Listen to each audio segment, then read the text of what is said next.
Voilà, gloire à Dieu. Eh bien, les frères, c'est énormément encourageant de ce que vous me donnez la liberté de prêcher tout ce qu'il y a dans mon cœur. Et je veux le faire avec amour, avec zèle, avec pureté, avec honnêteté, avec tout mon cœur. Oui, je veux me réjouir ce soir de vous prêcher la parole de Dieu. Je bénis Dieu pour cette réunion ce soir, c'est la deuxième. Ce soir, donc, entre samedi et ce soir, je voudrais donc, avant d'aller plus loin, vous faire une lecture et revenir donc, vous rappeler ce que je vous ai apporté donc samedi. Je vous fais juste la lecture pour retenir ce mot. La lecture dans l'évangile de Luc au chapitre 7 et verset 40. Je vous le lis maintenant. Simon, j'ai quelque chose à te dire. Et je crois que le Seigneur a quelque chose à nous dire parce qu'il veut venir nous purifier. Il veut enlever de notre cœur tout ce qu'il y a de charnel, tout ce qui est humain, tout ce qui est conception humaine, tout ce qui n'est pas la gloire de Dieu, tout ce qui est charnel, tout ce qui est diabolique, tout ce qui est combine, tout ce qui est magouille, tout ce qui est dans l'intérieur de notre cœur, au plus profond de notre cœur, comme disait l'homme de Dieu, éclaire les ténèbres de mon cœur. La Bible n'a qu'un but, c'est de nous éclairer. La Bible n'a qu'un but, c'est de venir, non pas simplement pour nous donner son amour. Bien sûr que Dieu est amour, ne faites pas dire ce que je n'ai pas dit. Dieu est amour, Dieu nous a aimés à un point extraordinaire. Dieu a tant aimé le monde, il n'a pas attendu qu'on soit bon, il n'a pas attendu qu'on s'améliore, il n'a pas attendu qu'on soit de bons chrétiens. Non, non, non, pendant que nous vivions dans le péché, Christ est mort pour nous. Mais le salut de Dieu est accompli. Dieu a prouvé son amour et moi ce soir je n'ai pas besoin de prêcher pendant 2 heures ou 3/4 d'heure pour vous convaincre que Dieu est amour. Vous n'avez pas besoin de moi pour cela. Parce que la preuve que Dieu est amour, c'est que vous êtes chrétien. Donc vous n'avez pas besoin de moi pour que je vous convainque que Dieu est amour. Mais par contre, vous avez besoin de la parole. Vous avez besoin des ministères pour que Dieu vienne convaincre notre cœur qu'il est le Dieu de la lumière. Et en Dieu, il n'y a pas de ténèbres. Et nous voulons combattre non pas nos frères, non pas nos sœurs. On ne veut pas combattre la parole de Dieu, on ne veut pas combattre la vérité, on ne veut pas combattre nos serviteurs qui pourraient prêcher des vérités. Non, non, nous voulons nous combattre. Le vrai chrétien, c'est celui qui se combat. Le vrai chrétien, c'est celui qui saillit. Quand on est chrétien, on saillit pour aimer Dieu. Si vous n'avez pas de la haine contre vous-même, vous ne pourrez jamais, jamais aimer Dieu. Il y en a qui veulent aimer Dieu, mais ils ne saillissent pas. Alors il dit, j'arrive pas à aimer Dieu. C'est normal mon frère, tu n'as pas de la haine contre toi. C'est la seule haine que Dieu permet dans la Bible. Laquelle? Saillir. Celui qui haït sa vie. Celui qui haït sa vie. Celui qui haït sa vie, celui qui ne veut pas me suivre, se charger de sa croix, n'est pas digne de moi. Et si on n'haït pas notre vie, on ne pourra jamais être un chrétien qui porte du fruit, on ne pourra pas être un chrétien qui est béni, on va pas grandir, on va pas s'épanouir, nous aurons une vie chrétienne monotone, triste, angoissante, une vie chrétienne médiocre. Et je crois que Jésus n'est pas mort à la croix pour que nous ayons une vie médiocre. Non, non, il est mort à la croix pour qu'on soit fort. Et ce texte me venait aujourd'hui dans la prière. Je donne à mon église la puissance de marcher sur la puissance de l'ennemi, sur toute la puissance de l'ennemi, même il dira scorpion, serpent. Pourquoi? Parce qu'il nous a donné son autorité, sa puissance. En mon nom, vous chasserez les démons. En mon nom, vous prierez pour les malades. Donc nous sommes forts. Nous ne sommes pas une église faible. On n'est pas une église qui traîne. On n'est pas à la traîne. Un jour je disais, ou tu es à la traîne, ou tu t'entraînes. Si tu ne t'entraînes pas à aimer Dieu, tu seras à la traîne. On ne peut pas être autrement. Alors moi, je ne veux pas être à la traîne. Non, non, je veux m'entraîner. Je veux m'exercer. À quoi? À la prière. Je voudrais vous dire, mes frères, vous qui m'écoutez, je n'ai pas un message spécial.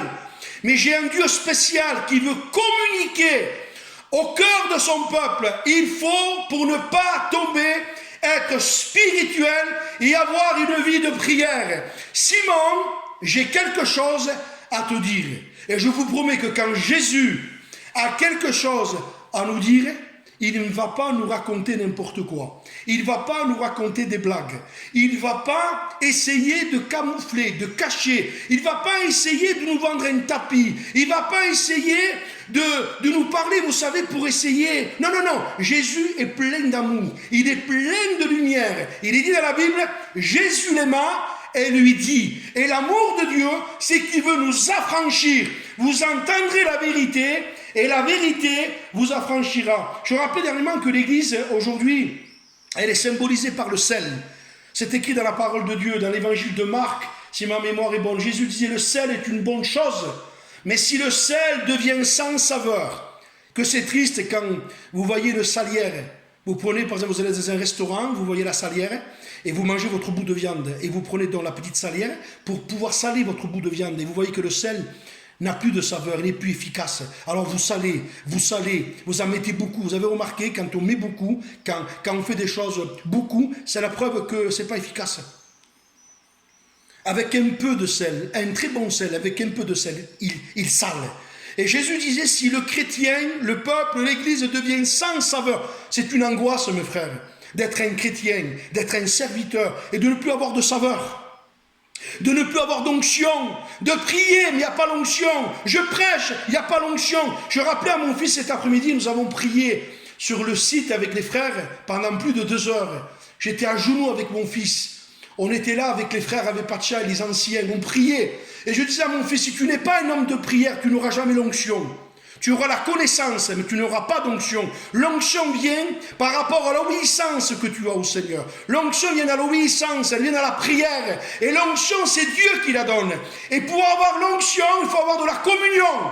Et nous voulons plus que jamais nous armer de la vie de communion, de la vie de prière. Oui, l'Église est le sel de la terre. Le sel est une bonne chose.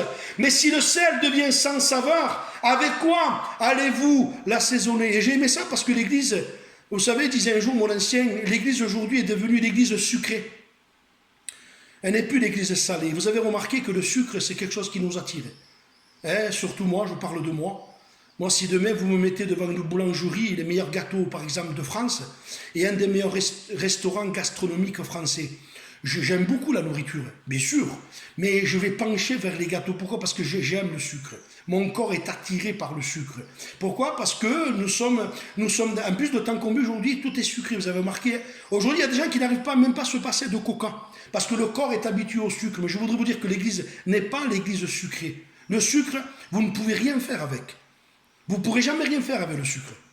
Mais par contre, le sel est un conservateur. Le sel vous permettra de conserver les aliments. Un jour, j'ai appris en méditant la parole de Dieu que au temps de Jésus, il n'y avait pas de frigidaire qui existait, vous le comprenez?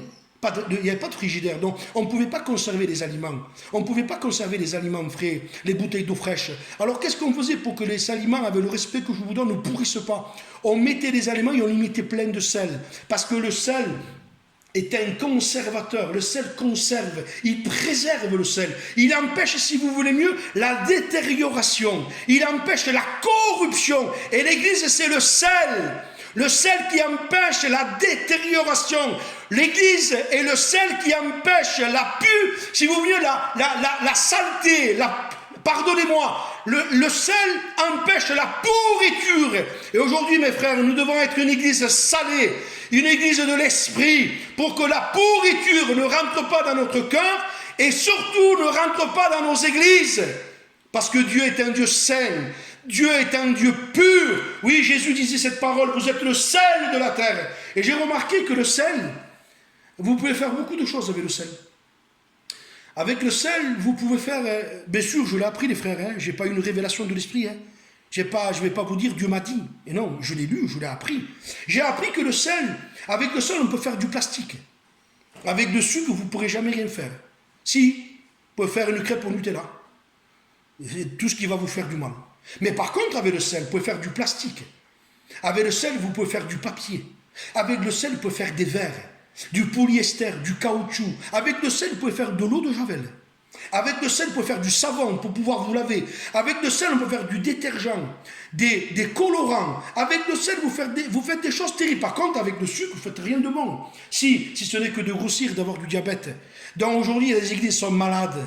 Il y a des... Pardonnez-moi les frères, hein, pour ceux qui ont peut-être une maladie physique, je ne parle pas d'une maladie physique, hein, c'est spirituel ce que je dis. Mais aujourd'hui, spirituellement, vous avez des églises diabétiques.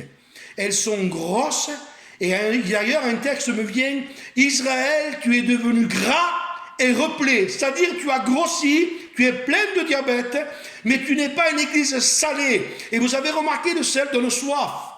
Les sels donnent soif. Par contre, le sucre ne donne pas soif. Le sucre va entraîner dans votre cœur des maladies terribles. Et vous savez, je lisais, et je sais que dans la Bible, il est écrit dans l'Ancien Testament, je n'ai pas la référence, il est dit que Dieu disait à travers ses serviteurs, tu mettras du sel, écoutez bien, hein, tu mettras du sel sur toutes tes offrandes, sur toutes les offrandes que tu feras. Prends garde, dit le Seigneur, qu'il ne manque pas de sel. Hein. Tu ne laisseras pas ton offrande manquer de sel. Et qui c'est qui a le sel? C'est Jésus qui a le sel. Et nous devons être une église, mes frères, non pas une église sucrée, mais une église salée. Vous savez, les frères, je réfléchissais par rapport au confinement. Vous avez remarqué que tout est bloqué. Et je pensais à ça. Il m'est venu une pensée dans mon cœur. Le sel, vous savez, quand il fait très froid et qu'il y a la neige, qu'est-ce qu'on fait pour pouvoir donc enlever la neige du sol pour que les voitures puissent circuler?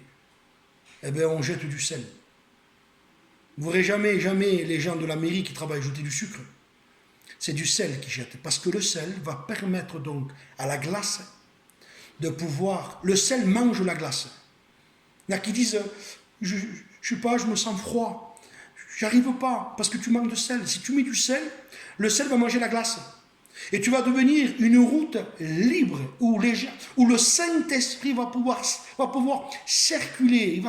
Le Saint-Esprit va pouvoir aller et venir. Pourquoi? Parce que tu es un cœur salé. Et là où ton cœur serait bloqué par des glaces spirituelles, jette le sel, jette la parole. On a besoin de la parole, on n'a pas besoin de beaux sermons. On n'a pas besoin de bons chanteurs, quoique il en faut aussi, mais ce n'est pas ça qu'on a besoin. On a besoin de la parole, on a besoin de cette parole limpide, véritable. Simon, j'ai quelque chose à te dire. Mais vous savez, quand Dieu nous parle, il nous gêne, il nous tracasse, il nous reprend.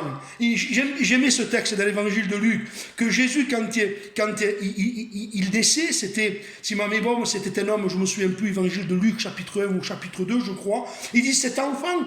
Quand il va naître, il dit, il va apporter la contradiction. Et je disais que Jésus, il n'y a pas plus grand, il n'y a pas plus contradicteur que Jésus. Si vous voulez trouver quelqu'un qui vous contrarie, allez à Jésus. Et si vous voulez un vrai ministère, le vrai ministère, il vous contrariera. Pourquoi? Parce qu'il vous dira toujours la vérité, c'est un vrai docteur qui vous soigne, il vous sculpte. Monsieur, oui, vous avez un problème, vous avez une toux, vous avez une rhino, vous avez une angine, vous avez une grippe, vous avez le coronavirus, monsieur. Pour moi, c'est un vrai docteur. Un faux docteur, vous n'avez rien, monsieur, tout va bien. Vous rentrez chez vous, le lendemain matin, vous êtes mort. Ça, c'est le faux docteur. Mais le vrai docteur, il dit le véritable diagnostic. Et je voudrais vous dire, mes frères, avant d'aller plus loin, de continuer, je voudrais vous lire un texte dans le livre des Proverbes, pour vous dire que nous devons aimer la vérité plus que tout. Simon, j'ai quelque chose à te dire. Proverbes chapitre 1 et verset 23. J'ai lu aujourd'hui les Proverbes et j'ai aimé particulièrement ce texte. Tournez-vous pour écouter. Tournez-vous pour écouter toutes les bonnes choses que j'ai à dire de vous. Est-ce qu'il dit ça? Je vous donne la référence encore pour que vous preniez vos Bibles. Proverbes chapitre 1 verset 23. Tournez-vous pour pouvoir écouter toutes les bonnes choses que je dis sur vous. Vous êtes beau, vous êtes les plus beaux, vous êtes grand. Bon, tu es le meilleur pasteur, j'ai rien à te dire, tout est impeccable, tu as un cœur parfait. Non, le Seigneur vient pas vraiment pour me dire ça. Ça, ce sont les flatteurs qui me disent ça, moi. C'est les chineurs. Mais Jésus m'aime vraiment. Et Jésus, lui, il me donne le vrai message. Et il me dit, tournez-vous pour écouter mes réprimandes. Pourquoi? Parce qu'il est mon Père. Et comme il est mon Père, il a le droit de me réprimander, il a le droit de me reprendre.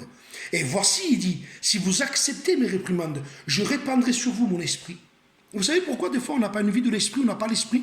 Parce qu'on n'aime pas les réprimandes du Seigneur. Quand on écoute les réprimandes, on se fâche.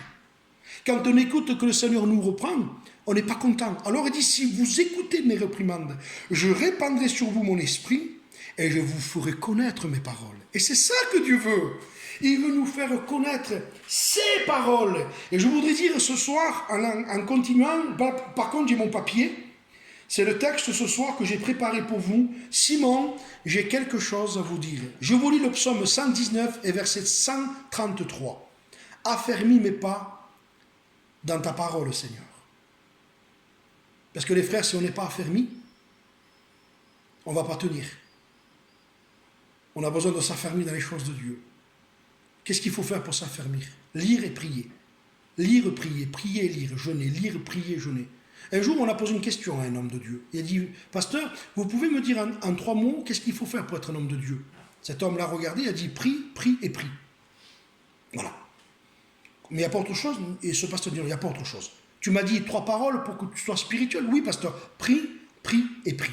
Vous voulez être un homme de Dieu? Cherchez Dieu, priez, lisez votre Bible. Combattez votre chair. Gagnez votre chair. Comment la gagner? En se mettant à genoux. Vous allez voir la chair comme elle va se mettre en colère. Vous allez voir la chair comme elle va bouger. Vous allez voir la chair comme elle va remuer quand vous serez à genoux. Vous allez voir le combat que vous allez avoir quand vous allez livrer votre corps, votre esprit, votre âme, vous priez. Et vous allez voir aussi les combats que vous allez avoir, parce que moi je les ai, pour fuir la prière, pour chercher un prétexte pour ne pas prier, même un prétexte spirituel, qui semblerait spirituel, alors que le conseil de Dieu, c'est rentre dans ta chambre, ferme ta porte, et ton Père qui est là dans le secret te le rendra. Oui, dit le Seigneur, affermis tes pas dans ma parole. Et écoutez ça. Et ne laisse aucune iniquité dominer sur moi. Ah, que c'est beau. Ne laisse aucun péché dominer sur moi, Seigneur. Ne laisse aucune ténèbre dominer ma vie. Seigneur, remplis-moi de toi pour qu'il n'y ait rien entre moi et toi. Vous savez, mes frères, le confinement, ce que nous sommes en train de vivre, c'est la voix de Dieu qui parle dans le silence. Nous, on prêche, et je suis d'accord de le faire. Mais je crois que ce que je prêche, mes frères, le silence de Dieu est beaucoup plus puissant que ce que moi je prêche ce soir. Je disais l'autre fois, on a fait des dizaines et des dizaines. Ça fait aujourd'hui, on est le mois de mai. Au mois de mai. J'ai 43 ans. Ce mois-là, le mois de mai qui arrive, ça fera 20 ans que je prêche. Pendant 20 ans, j'ai prêché la sanctification à ma vie, à ma maison, à des frères. Et il y en a qui n'ont jamais changé.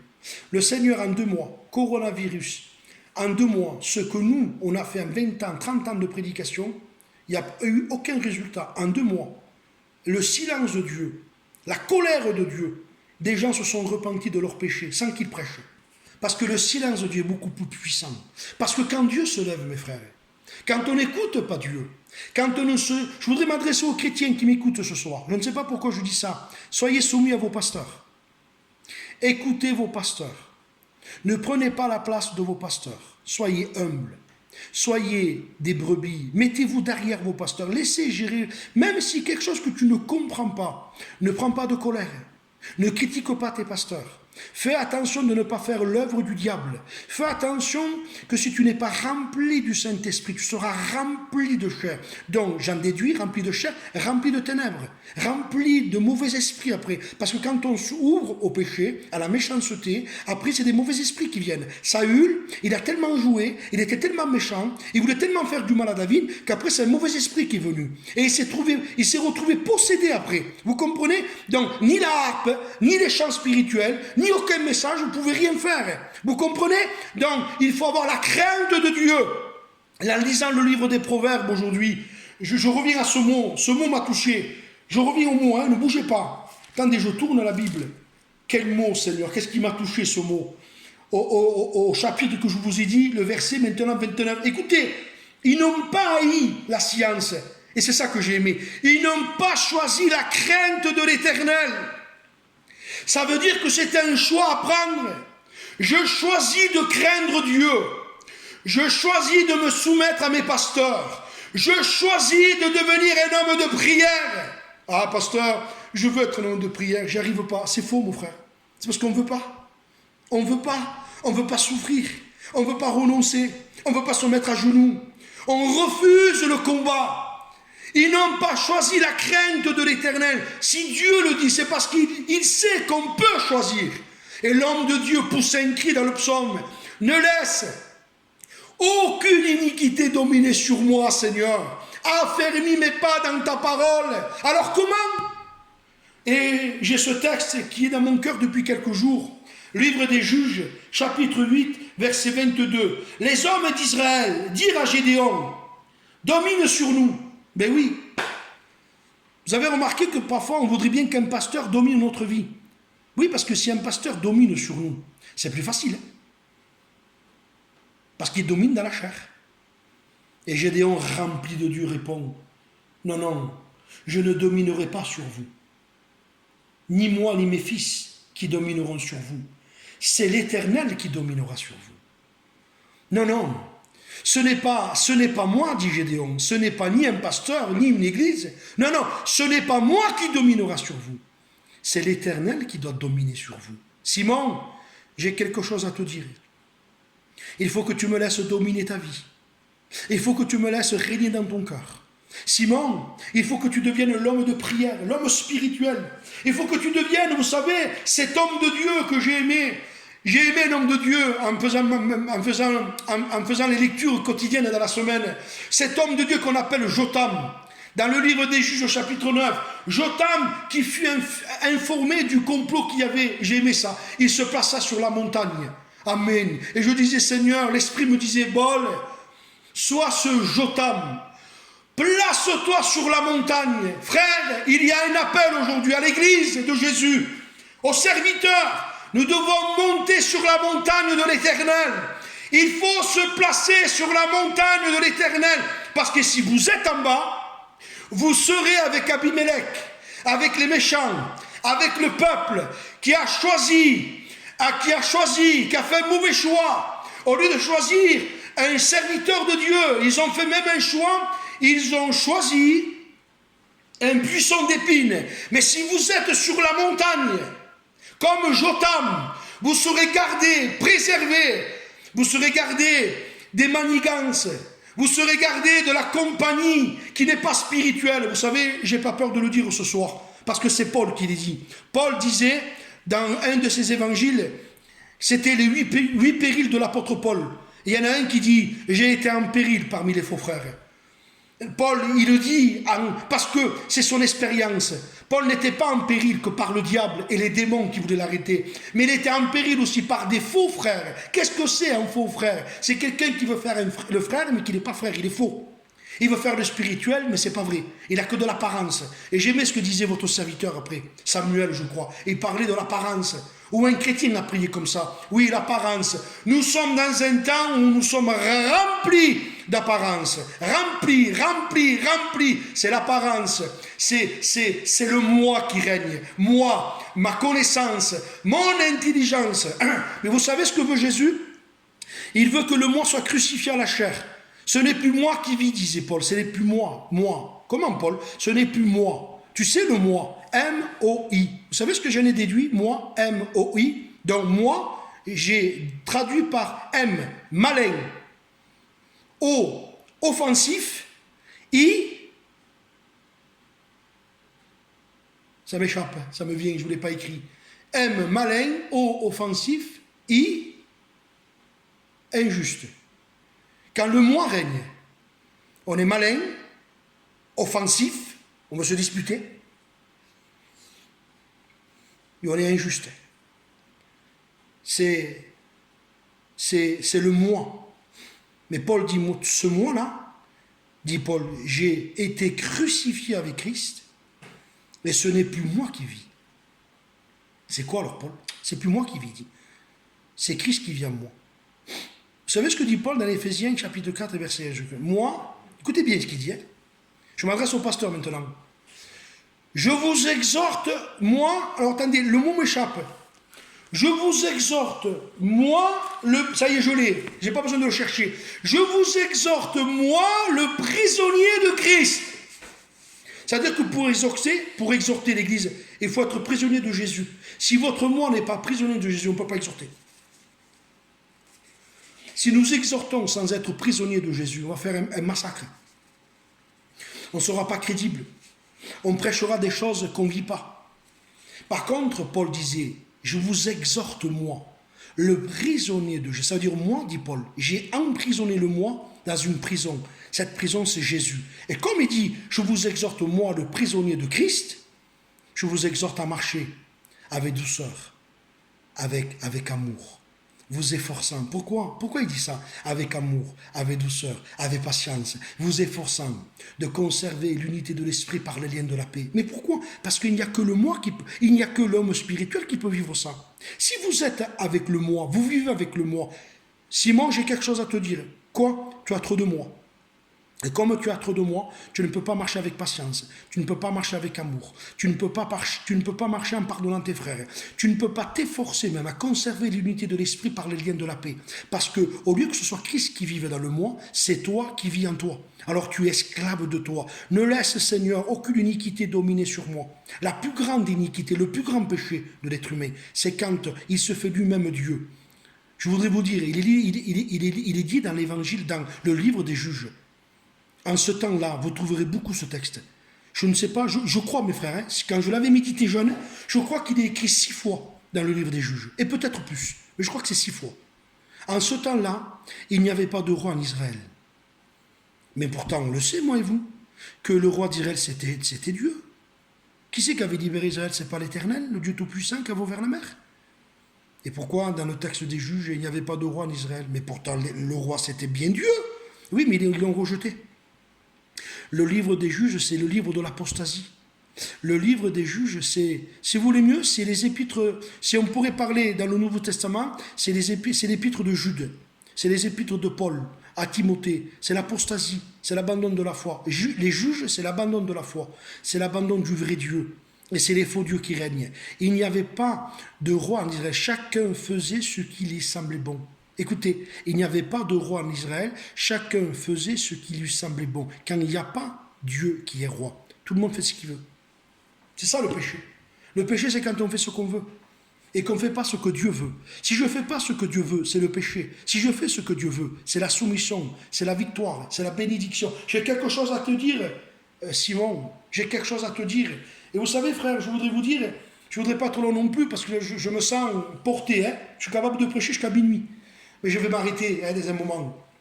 Mais je voudrais vous dire, mes frères, que si le Seigneur a quelque chose à nous dire et qu'on fait les sourds, et qu'on ne veut pas entendre ce que Dieu a à nous dire, et qu'on dit, ah, après chaque chose, ça m'a autre chose là. Vous savez, parce qu'on sait le faire, c'est un gitanus. Non, mais Dieu n'est pas gitan, il connaît notre cœur. Et c'est peut-être qu'il y a quelqu'un, moi oui, je ne le veux pas, je prêche là, peut-être quelqu'un a été le canal, parce que ça ne convient pas à ce que j'ai prêché. Pourquoi? Parce que peut-être on n'aime pas la vérité, mais je l'espère que non. Parce que si vous n'écoutez pas, si je n'écoute pas le conseil de Dieu, malheur à moi.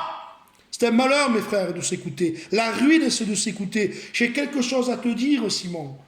Parce que tu t'écoutes trop, Simon. Tu es trop, comme je rappelais samedi, tu te crois trop intelligent, tu te crois trop sain, tu te crois que tu es arrivé. Simon, tu crois que tu es à la table avec moi et que ça y est, tu as tout acquis.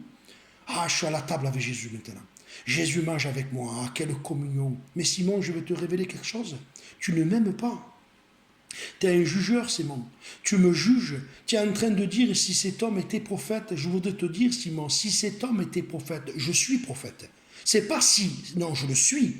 Je suis. Tu diras, Moïse, à ceux qui vont dire, tu diras, je suis m'a envoyé, je suis. Ça veut dire hier, aujourd'hui, demain. Hier, il dit je suis. Aujourd'hui, je suis. Demain, je suis. Nous, hier, c'était j'étais, je suis. Demain, je serai. Mais si demain, je suis mort, c'est terminé. Par contre, Dieu ne peut pas mourir. Il ne meurt pas, Dieu. Dieu est éternel. Hier, je suis. Aujourd'hui, je suis. Demain, je suis. Alors, écoute-moi, Simon. J'ai quelque chose à te dire. Si cet homme était prophète, je le suis, Simon. Il serait de quelle espèce est cette femme qui touche Simon? Tu vois cette femme que tu juges? Tu vois cette femme, Simon? Tu la vois, cette femme que tu as jugée, que tu ne veux pas chez toi, et qu'avec toute ton équipe là, de pharisiens, vous êtes en train de juger les pécheurs qui se repentent. Simon, j'ai quelque chose à te dire.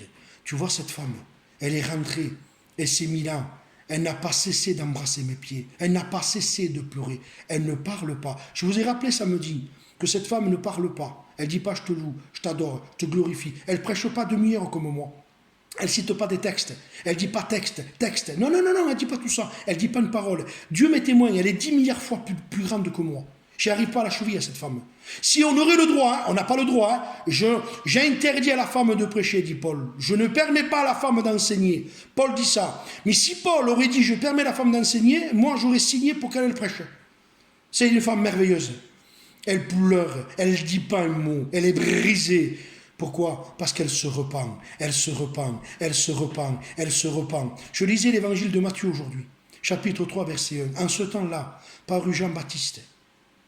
Jean-Baptiste, quel homme de Dieu, il se nourrit de sauterelles, c'est-à-dire il se nourrit du jugement de Dieu qui va arriver sur le monde. Et il se nourrit de miel, parole de Dieu. Il vit dans les déserts, il est consacré, il fait que prier, cherche Dieu. Il n'y a rien qui lui intéresse, lui. Pourtant, son père, si ma mémoire est bonne, c'est Zacharie. Vous vous rappelez?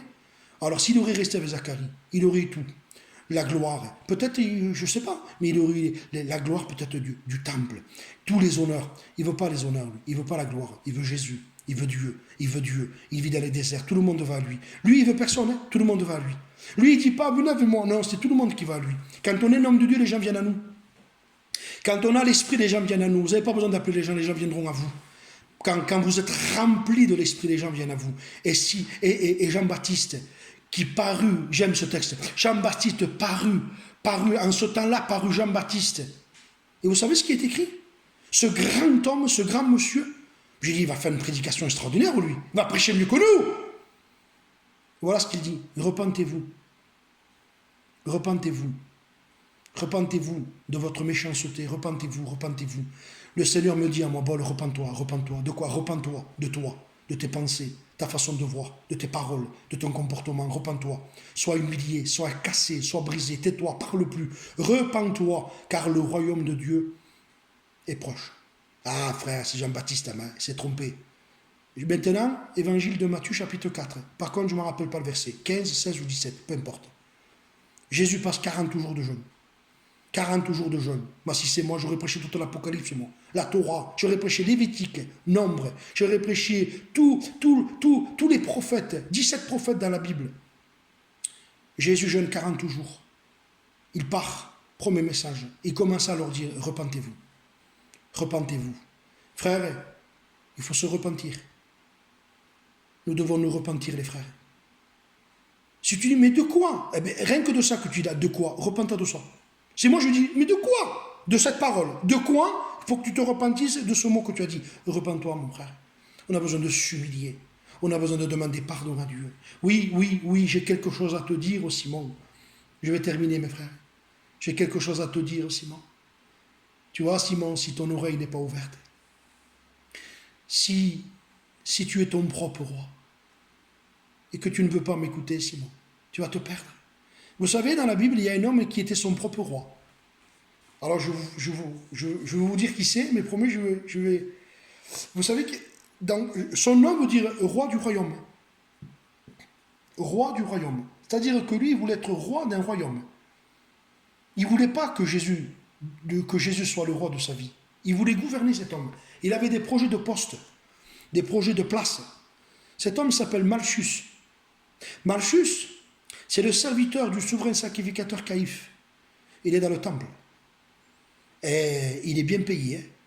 Une place extraordinaire. Son nom veut dire roi du royaume. C'est son propre roi, il fait ce qu'il veut. Et ce Malchus-là, parce que quand on n'écoute pas Dieu, les frères, ce qui va nous arriver, c'est que le Seigneur permettra à l'épée de la parole, il va nous couper l'oreille. Vous comprenez? Mais Dieu est amour.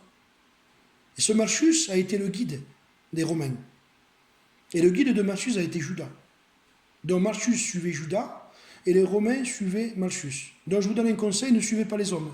Vous risquez de suivre Judas, mais on est 400, vous allez suivre peut-être Malchus. Mais qui faut suivre alors? Jésus. Suivez Jésus. Jésus a dit, je suis le chemin, la vérité et la vie. Écoutez bien. Ils arrivent au jardin de Gethsémane. Malchus, repens-toi, tu sais que Jésus, il fait, mais non, je suis le roi du royaume, c'est moi le roi. Je suis roi, moi, c'est moi le roi. Et il s'est passé ce qui est arrivé. Mais ce soir, il y a l'amour de Dieu, les frères. Comme il y a eu l'amour de Dieu pour Malchus. Écoutez bien. J'ai quelque chose à te dire, Simon. Malchus, quelque chose à te dire. Et à un moment donné, il arrive ce qu'il arrive. Et Pierre sort l'épée. Et il met un coup d'épée à Malchus et lui emporte l'oreille. Et j'ai compris quelque chose il n'y a pas longtemps. C'est que quand le Seigneur pousse un cri, d'une main, j'en suis sûr qu'il a arrêté Pierre. Sinon Pierre, il lui coupe la tête. D'une main, il a arrêté Pierre, et de l'autre main, il a guéri Malchus. Et Dieu me montrait, je suis celui qui retient parfois les pierres. Les pierres, c'est les prédicateurs, parfois, quand tu as un zèle, vous savez, oui, j'ai le zèle. Oui, mais c'est un zèle charnel, mon frère. Tu fais du mal. Tu sors l'épée, tu fais du mal aux gens. Tu ne prêches pas pour guérir, tu prêches pour faire du mal. Il faut faire attention, mes frères, quand on prêche. On ne prêche pas pour faire du mal, on prêche pour soigner, pour guérir, pour édifier. On prêche pour bénir les gens. Oui, ils n'écoutent pas. Ils n'ont pas écouté Jésus. C'est pas grave qu'ils ne t'écoutent pas. Ils auront des comptes à rendre à Dieu. On n'a pas écouté Jésus. On n'a pas écouté Paul. Il n'y avait pas plus grand que Paul. Un jour, je disais, Jésus, le plus grand pasteur du monde, il avait 12 personnes avec lui. Il avait une église de 20 membres. Il aurait fallu qu'il ait une église lui, de 3 milliards de personnes. Il n'avait que 20 membres. Jésus, le Fils de Dieu, le roi, la lumière des lumières. Mais soyez des signes, soyez des témoins. Nous ne sommes pas appelés à réussir et nous ne sommes pas appelés à avoir du succès. Le succès appartient à Dieu. Il est dit dans la Bible, c'est alors, j'aime cette expression, livre de Josué, c'est alors que tu auras du succès. C'est alors que tu réussiras. C'est-à-dire que le succès et la réussite n'est pas pour nous. Le succès est parce qu'on garde la parole de Dieu, que ce livre de la loi ne s'éloigne point de toi.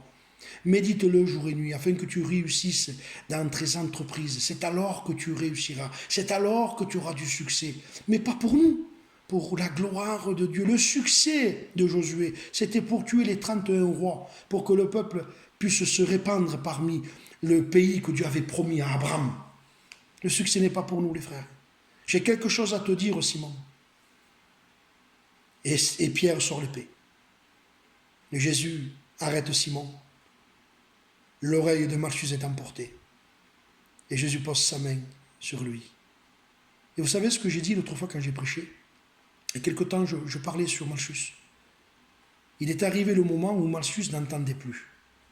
Parce que quand on vous coupe l'oreille, vous n'entendez plus. Même si l'autre, vous l'avez, mais vous ne pouvez pas entendre. Parce qu'il y a tellement de douleur que vous n'entendez plus. Et à un moment donné, quand on repousse le roi Jésus, qu'on le repousse, qu'on va être nous-mêmes notre propre roi, il vient un temps où on n'entend plus la voix de Dieu. Si vous voulez être roi dans l'église et vous ne voulez pas laisser Jésus roi, à un moment donné, vous n'entendrez plus Dieu parler. Il va falloir une intervention divine pour que Dieu guérisse votre écoute. C'est pour ça que Jésus disait dans le livre de l'Apocalypse, si quelqu'un a des oreilles pour entendre ma voix, parce qu'il y en a qui n'en ont plus. Pourquoi? La preuve, Malchus, il n'en a plus. Il a perdu la sienne, lui. Il faut que Jésus le guérisse. Et Jésus le fait. Ce soir, mes frères, il veut vous guérir. Il veut me guérir. Il veut guérir notre écoute. Il veut guérir notre cœur. Simon, j'ai quelque chose à te dire. Et en plus, il aurait dû être honnête. Il a voulu faire le spirituel. Parle, maître. C'est la chose qu'il ne faut pas dire. Il y en a qui disent, Seigneur, parle-moi. Parle-moi avec la vie que tu as. Donc, tu veux te repentir. Ah oui, alors là, oui. Mais si tu dis à Dieu, parle-moi, et que tu ne te repens pas, tu vas te faire du mal. Hein. Parce que la parole de Dieu est une épée, mon frère. Non, nous voulons être honnêtes, mes frères, et être vrais devant Dieu. Je n'éteins pas le lumium qui fume. Je casse pas le roseau cassé, dit le Seigneur. Vous vous rappelez, et là je conclus maintenant, vous vous rappelez le fils prodigue? Y aurait-il un fils prodigue qui m'écoute ce soir? Ah non, frère, grâce à Dieu, grâce à Dieu, il n'y a pas un gelma qu'acoute. Béni soit Dieu. Mais peut-être il y a un frère qui est tombé de cœur et qui est là avec nous, qui est chrétien et qui a des combats. Tu as peut-être des luttes, mon frère. Tu as peut-être des problèmes dans ton foyer, tes enfants, ta compagne, je ne sais pas. Et peut-être tu es en train de chuter, de tomber dans ton cœur, tu as perdu la foi, tu n'as plus confiance, tu as peur. Tu lis plus, tu pries plus. Tu es là, tu es fébrile, tu pleures. Tu as un combat, tu t'es laissé dominer, au lieu que tu laisses dominer le Seigneur, tu t'es laissé dominer par la chair, par le péché, et tu te retrouves encerclé maintenant. Tu te retrouves comme le fils prodigue. Et qu'a dit le fils prodigue? Et c'est la conclusion. Je me lèverai et j'irai vers mon Père. Amen. Il est notre Père. Et le Seigneur veut sauver, bénir, relever. Je ne vais pas plus loin, mon frère. Je sens maintenant qu'il faut que j'arrête. Je sens que l'esprit est comme stoppé. J'ai dit ce qu'il fallait dire. Je vous demande, mes frères, de vous repentir. Nous allons le faire ensemble, nous allons nous repentir ensemble, mes frères. Parce que le Seigneur est à la porte. Et nous voulons marcher avec lui. Amen. Je prie maintenant pour vous, pour moi. Si tout à l'heure, après la réunion, les frères, il y aurait des frères qui voudraient que je prie pour eux, eh bien nous allons le faire. Tant pis si on prend peut-être un quart d'heure de plus ou 20 minutes. Si vous avez des frères qui voudraient confesser, je prierai pour vous, mes frères. Je me ferai une joie, un amour de prier. Parce que les frères, vous le savez, je vous aime de tout mon cœur. Je prie pour vous maintenant, je prie pour moi. Seigneur, je te rends grâce. Parce que tu sais parler au cœur. Moi, Seigneur, je suis un pauvre misérable. Poussière qui retournera à la poussière, Seigneur. Un pauvre type. Sans toi, je suis un pauvre type, Seigneur. J'ai rien, moi. Je suis un pauvre. La valeur de ma vie, c'est parce que toi, tu vis dans mon cœur. Comme disait mon ancien il y a quelques jours, des vases de terre et des vases de boue. Le trésor, c'est toi à l'intérieur, Seigneur. Tu es le trésor, toi. Bénis mes frères qui m'écoutent, mes sœurs, tes serviteurs. Seigneur, permets-nous d'être des hommes de l'esprit, des hommes de la parole, des hommes de prière. Seigneur, je t'en supplie, Seigneur. Anime-nous de l'esprit. Anime-nous de communion avec toi. Au nom de Jésus, et fais du bien à ton peuple, pour ta gloire. Je voudrais terminer, mes frères, par un témoignage qui m'est venu dans la prière. J'ai lu un jour, dans un prospectus, une histoire. C'était dans un pays qu'on appelle l'Himalaya. Et là-bas, vous savez, il y a des grandes forêts là-bas, à l'Himalaya. Et c'était une tribu qui se sont rendus compte pendant des années qu'ils retrouvaient des gens. Par exemple, il y a quelqu'un qui, par exemple, des gens partaient aujourd'hui, et ils retrouvaient ces gens quelque temps après qu'ils étaient morts. Mais ni manger, ni rien du tout. Ils étaient morts de faim. Et ils se sont aperçus qu'à l'Himalaya, il y avait une fleur donc, qui est là-bas. Et c'est une fleur, on appelle cette fleur la fleur soporifique. C'est une fleur qui dégage un parfum qui nous fait dormir. Et les gens s'endormaient, n'arrivaient plus à se réveiller, et au bout de 10 jours, 12 jours endormis, bien sûr le corps pas nourri et pas désaltéré, les gens mouraient. Alors, les gens de l'Himalaya ont trouvé une parade pour pouvoir arrêter la fleur, l'effet de cette fleur pour que les gens ne dorment plus. Ils ont trouvé une parade, ils ont trouvé une fleur qui neutralise la fleur qui permet de dormir. Mais il faut que cette fleur, quand il marche dans la forêt, il faut qu'il la tienne dans la main. Si la fleur n'est pas tenue dans la main, les gens dorment. Mais si quelqu'un tient la fleur dans la main, l'effet de la fleur ne peut pas toucher les hommes. Et quand j'ai lu ça, l'esprit me disait, si tu as une vie de prière, la fleur de la mort, du sommeil ne pourra pas te toucher. La prière, mes frères, la prière, c'est l'effet, c'est le parfum qui neutralise le parfum de la mort. Que Dieu vous bénisse. Prions plus que jamais et cherchons Dieu. Que Dieu vous bénisse.